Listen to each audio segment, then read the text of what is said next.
Forecast. I'm Joseph, the host of the UFC Forecast, with the co-host Loaf. We're back for the 2023 year, and we're going to bring to you some confirmed fights, unconfirmed fights. Let's kick it off with January 14th card, fight night at the Apex. We got Nassourdine, Imavov versus Kelvin Gastelum. Loaf, we're going to be going with Imavov here. He looked really good in France. You got to think he's going to look good again here against a guy who had 2 canceled fights in 2022. His fights in 2021, he lost 2 decisions. One against Whitaker, one against Cannonier. Probably not going to be able to get it done against Imavov. What do you think? No, Whitaker and Cannonier are both good opponents, but even his one before that was against Ian Heinisch, where Ian Heinisch held out for a decision win. Nassourdine and Imavov knocked out Ian Heinisch, I think, before the 3rd round. Gastelum actually won that by decision. That's what I said. Yeah. But then Imavov got it done by KO over Ian Heinisch. So I'm probably going to go with Nassourdine. I think he looks better all around. I think he's more strong, better reach. So I'm going to go with Nassourdine and Imavov to get this one done. Yeah, he definitely... Probably a decision. I think Gastelum hold out for a decision, but Nassourdine probably have more. He proved his strength against Buckley in the last one there in France. So, and his ground game pretty good, but he had 2 knockouts, one against Emmett. Who was a knockout guy himself. The golden boy. And then, like you said, Ian Heinisch knocked him out. So Nassourdine's definitely the play here. I'll be locking him in, loading up on him all night. Next up, we got UFC 283, Glover Teixeira, Jamahal. What do you think on this one, Loaf? Sweet Dreams gets a title shot against Glover Teixeira. I feel like they kind of made this one happen, gave Glover the night off when Ankalaev and Blachowicz fought. I think Glover will get it back. Glover comes back to Brazil and gets the title shot. Glover will get it back. Yeah, I mean, Jamahal is really good on the feet, but so is Yair, and Glover Teixeira did really well against Yair. He almost bet him. If it wasn't for that last-minute sub, Glover would have got the decision. He would have won by decision. He's way too good on the ground, man. Yeah, so I'm going to go Glover Teixeira. I think he and Alex Pereira are doing a lot of good training together, so I'm going to go Glover Teixeira to get this one done against Jamahal. Yeah, and the fact that it's in Rio... it's in his hometown, Brazil. He's going to want to make this one happen, get the title back. Now's the time. And then you got Figueiredo and Moreno on there as well. Yeah, and then boom, we got Figueiredo, Brandon Moreno for the 4th time. Who do you think's getting this one done for the 4th time? I got to lean towards Figueiredo. I think Figueiredo, since he's fought him a lot of times now, I think he's figured out Moreno's style. I think he's going to be able to fend off those subs. Moreno only got him by sub last time. When it comes to striking, Deiveson's in a better category. Deiveson's a better striker, so I got to go with Figueiredo to get this one done. Probably by a decision again, but he'll still get it done. And the 3rd fight, that was the case there. Figueiredo in his striking was a little bit higher level than Brandon Moreno, and I think it could be the same case in the 4th fight. Figueiredo might mix in some takedowns, have some controlled time, and likely not get caught in that submission like he did in the 2nd fight. And then you got Burns and Neil Magny. Definitely load up on Figueiredo on that one. Yeah, Gilbert Burns, Neil Magny. Magny coming off that big win against D-Rod. You had Magny as an underdog. He's definitely going to be a dog in this one, too. Yeah. So, is he going to get it? I'm not sure. Gilbert Burns is a tough fight. No, I don't think he will get it. The way Gilbert looked against Khamzat Chimaev, so I got to give it to Gilbert Burns. I think he'll be... His submission games are great, too. Brazilian Jiu-Jitsu black belt. Yeah, he's very good on the ground. Good grappler. And even his hands, he almost knocked Chimaev down a couple times. So I got to give it to Gilbert Burns to get this one. Probably by a finish, I'd say. I think a decision. No, I'd say finish. I think it'll be a clean decision win for Gilbert in that one.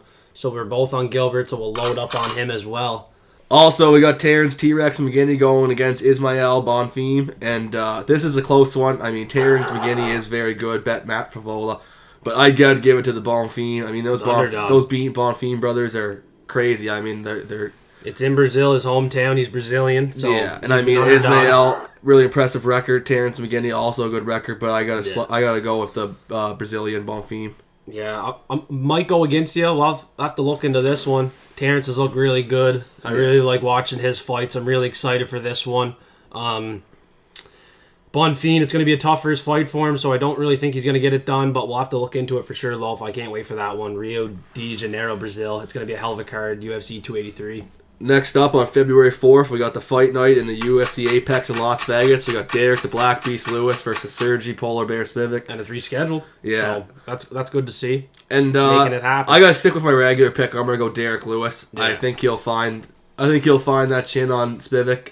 Spivak is a good wrestler too, but I don't know. I feel like it's gonna be one of those fights where people, like, you know what I mean? It's gonna be like a Blades fight. People are gonna expect it. He's going to go in for something and get caught with a big right hand or something. Yeah. So I'm going to go with Derrick, the Black Beast Lewis, to get it done. Yeah, and he's probably KO. He's going to be the underdog here.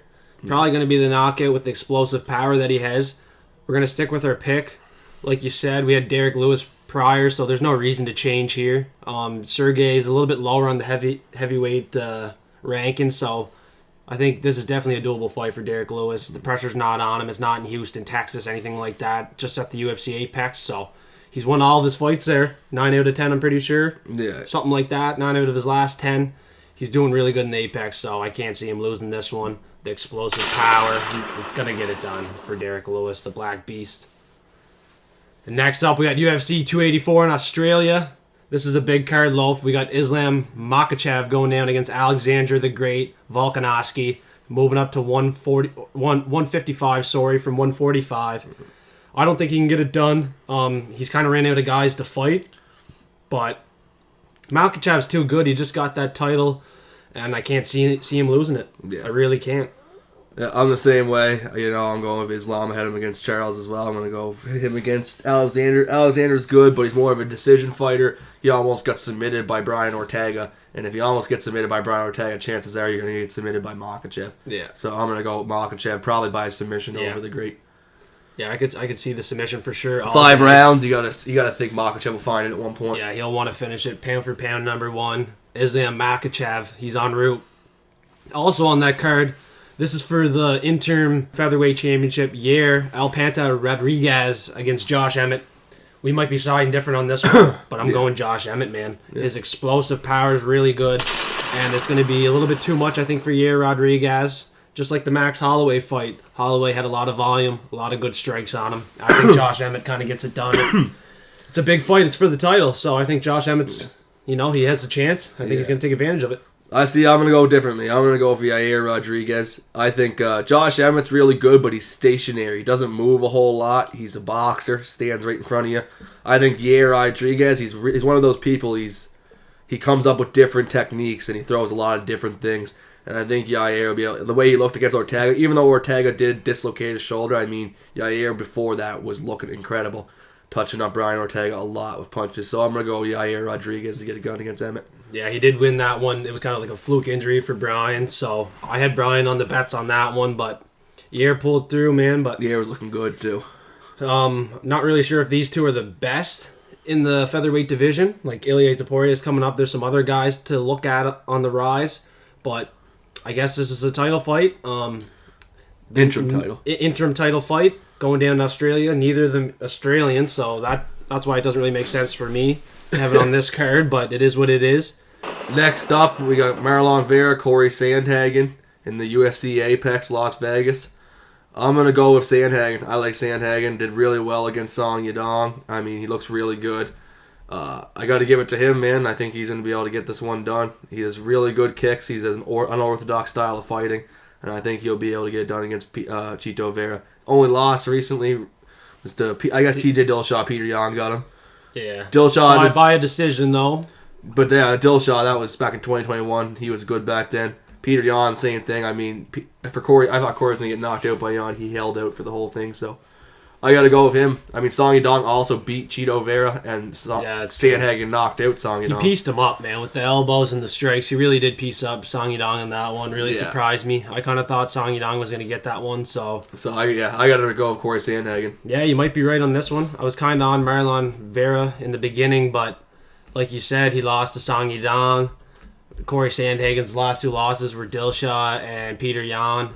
Only by a decision as well, so he could have got robbed in one of those close fights. There's Song beating him right there. Song Yadong beat Vera here, yeah. And then Vera beat O'Malley. That was a kind of a fluke roll of the ankle for O'Malley.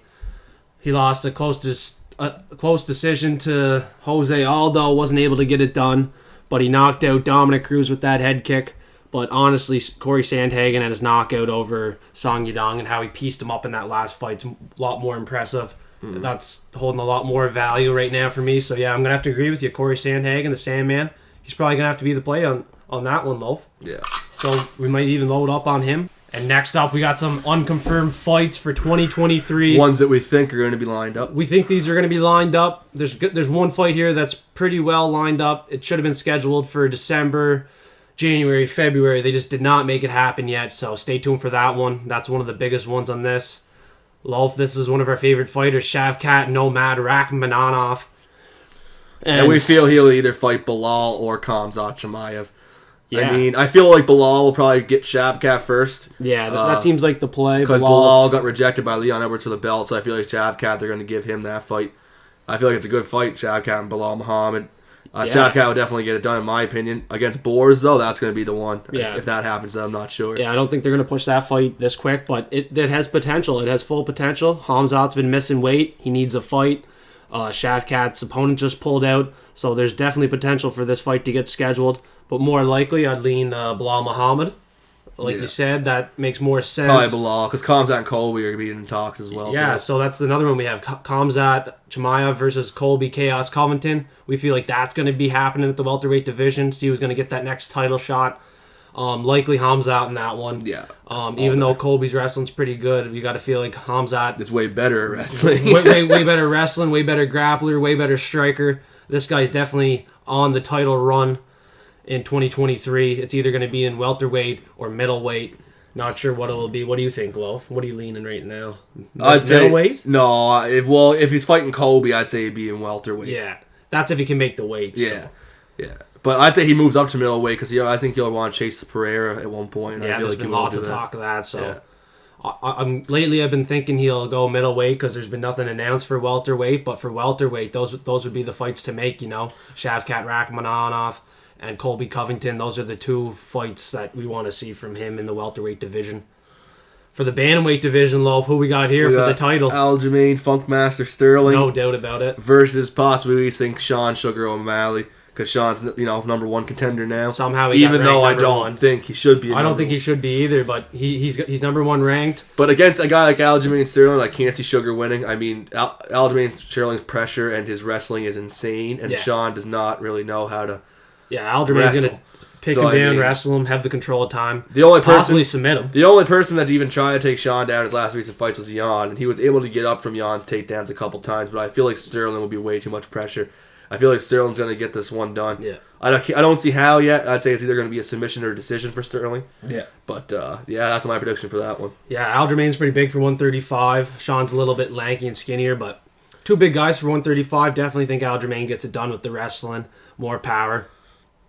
Next up, this is the biggest fight on the predictions here for us. And this one, I think, it's pretty well confirmed. It's pretty well confirmed. I'd say it's pretty well confirmed. We got Francis, the champion, Ngannou, going against John Bones Jones.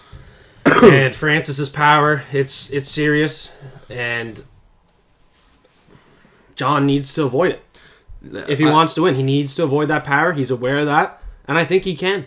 I think he will, too. I think he can, man. I think he's been waiting for this moment for a while to come back now. Francis isn't too technical. And no, he's not. I mean, Francis, he has had some big shots and stuff, but I mean, if you look at his fights, Cyril Gane was able to go for a while with him, and Derrick Lewis beat him at one point. Yeah. Beat fucking Francis. That was a boring-ass decision. Exactly. So I feel like that just shows how low technical he is. A guy that's so good in striking like John Jones, I mean, yeah, I feel like he'll be able to have that reach against Francis, too, keep Francis away, and he'll be able to use the kicks and use whatever. He uses everything, right? He's a technical guy. Yeah. So I'd say John Jones gets this done, probably by decision. I don't think he'll knock out Francis, but I'd say decision for John Jones. Yeah, I don't think he's going to be afraid to get knocked out. I seen a video he was saying he needs to be aware of the challenges that he's going to face, and a challenge could be getting knocked out by the strongest puncher in the world. So if he's aware of that and he's not afraid of that, he'll have no fear in the octagon and get this one done. A lot of people can't wait for the comeback of John Bones Jones.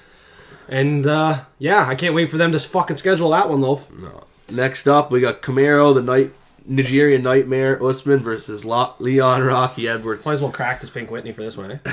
Yeah, give her. And that's going to be fight number 3 for them. Yeah, number 3. And I see it going Camaro's way this time. I mean, Rocky did have that lucky head kick there at the end of the 5th round and did get the belt. But, I mean, Camaro was doing unreal before that point. He was doing real well. So I gotta go with Camaro Usman to get this one done. I'd say I think he'll get the KO on Rocky this time. Camaro. Yeah. Who? Camaro, I'd say get the KO this time on Rocky. Yeah, he's really powerful. Knocked out Jorge Masvidal brutally. Knocked out Gilbert Burns. I think Camaro just had a rough fight last one. I think he's going to come back hard. Well, it wasn't that it was rough. He was kind of dominating. He was, but he just got a rough break. You know what I mean? He kind of sat back. You know, kind of thought he was going to easily win that decision, and then out of nowhere, that kick came, and his defense was exposed. So if he tightens up that defense and he plays a bit smarter, and he's a little bit hungrier. Yeah, I think he gets this one done. I agree. Yeah. And the knockout, definitely could put some money on that one, so we could load up on that, or even money line, depending on what the prices It's going to be closer are. now that Leon bet him before, right? It's gonna It won't be a $3 underdog. I'd say Camaro will still be the favorite, but I'd say it'd be like a $1.80 or $1.70 around there. I think around $1.60, $1.60, $1.70, something like that. Yeah. So yeah, definitely the money line play or the knockout, like you said. And next up, his brother Israel Adesanya. Going down against Alex Potan Pereira, the second fight. You got to think they reschedule this one, Love. Like, what else? Obviously, it's gonna sell pay-per-views. Israel's been beating everybody in middleweight for the longest time. So who's really going to challenge Adesanya except for Pereira? Yeah. And I mean, Adesanya was. And it was a close fight. It was. Adesanya probably was going to win if it went to decision. But Honestly, Pereira just caught him at the end. Yeah. But if that happens, I obviously see going Pereira's way again. I mean, Pereira's beat him 3 times, so I got to give it to Pereira again.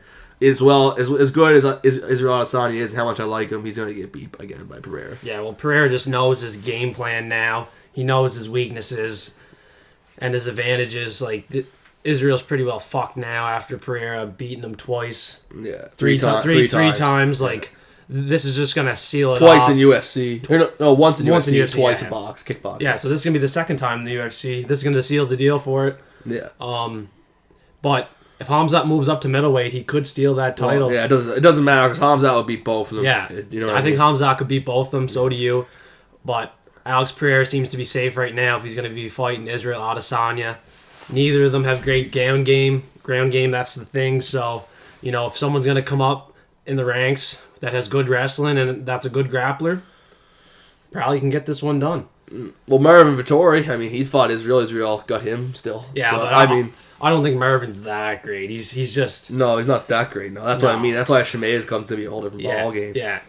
Hamzat's a whole different ball. He's like Islam of fucking middle. Yeah, exactly. He's Islam of... Yeah, load up on Hamzat every chance he get. But now he's going to be getting some tough fights, so I can't wait to see who they're going to match him up with. So those are just our predictions. That's the forecast.